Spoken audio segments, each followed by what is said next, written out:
So Gwen, congratulations on the Coachella gig, and thank you for talking to me today. Okay, so let's jump right in. How does it feel to be reuniting with No Doubt after such a long time? I think it feels good, but it's more about the money for me. But yeah, it'll be interesting. I hope we play some songs like Underneath Your Clothes. Is that one of them? I believe that might be Shakira. Shakira wrote one of our songs? No, I think you meant to say Underneath It All. Can you share any hints about what fans can expect from your performance at Coachella? Oh my God. Probably music? Live music? Moving on. Okay, so what made you decide that now was the right time to reunite with the band? Well, there's never a right time for anything, right? You know what I mean? But probably God told me. Oh. Yeah, God told me it was the right time. I see. Okay, Gwen, how have you been preparing for this reunion both mentally and physically? I don't know. Mentally, probably God. And physically, steroid injections. Yeah, not like steroids that Neil Armstrong took for his bicycle races, but like steroids that makes my back not hurt. Steroids, I see. I think you're referring to Lance Armstrong. I don't believe he went to the moon. Oh, wow. Wow. I didn't know he went to the moon. I just thought he was married to Sharon Crow and rode bicycles. And he had those colorful bracelets that didn't pair well with my clothing line. But wow, you learn something old every day. So Gwen, will there be any surprises or special guests joining you on stage at Coachella? Do you mean like clowns? No, not necessarily clowns. I mean like musicians or other artists. Oh, I don't know. Probably I know my old band might show up, so. Oh, okay. Okay, well, that's great to hear. That the band might show up. Looking back, what do you think has changed the most about the music industry?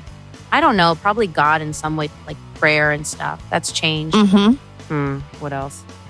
Blake Shelton is new and Gavin has changed. My hair remains the same though. Also, I have 7 kids now and 19 birds. Oh, wow. So okay. A lot has changed. I don't even know. Everything is just so different. Even my face. That's great to hear. You're getting back in touch with your spirituality. Okay, I have to know. What memories from your earlier years with the band are you most nostalgic about? Hold on, I have to look that word up. Okay, so it means longing for or thinking fondly of a pastime or condition. I guess probably when I left the band to do a solo album that misappropriates Japanese culture. But considering I am Japanese myself because I've been to Japan, it was fine. There was only one comedian who yelled at me. Actually, Linda Perry yelled at me and I consider her a total comedian. Yeah, she made me cry. She locked me in a dog cage until I wrote a song. Oh my God. But I finally did. It's called What You Waiting For? You've definitely heard it. But yeah, despite how much Linda made me cry in my cage, the song came out really good. The trick to making that song was copying a band called Weezer, I think. Weezer. Yeah, we totally ripped off their song Hash Pipe. And basically that's how I make music now. So okay. Yeah, all of that stuff was no lastic. Okay, that whole thing, wow. I didn't know Linda Perry locked singers in cages. But moving on, do you have any pre-show rituals or superstitions that you follow before taking the stage? Praying to God. God is my homie.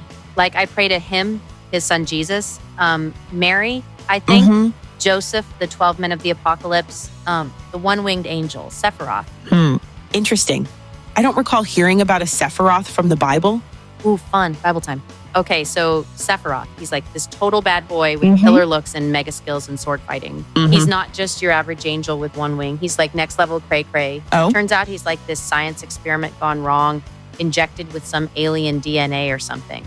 He's in the 8th edition of the Bible. You can get it as an audiobook. It's totally rad. Wow, you learn something new every day. Okay, so how do you think the dynamic within the band has evolved over the years? It hasn't. We're just doing this for money, remember? Right. Okay, that's fair. I suppose. How do you think your solo career experiences have influenced your approach to performing with the band again? Well, honestly, I've always been solo. The guys were just there. I was the one doing the work. I came up with the name. I did all the design. I wrote all the lyrics. But not only that, I was actually the one who played all the instruments. So yeah, I've always been solo, except with the name No Diggity, No Doubt. The guys were there as props. And actually, now that I think about it, Blake Shelton wrote some of the songs.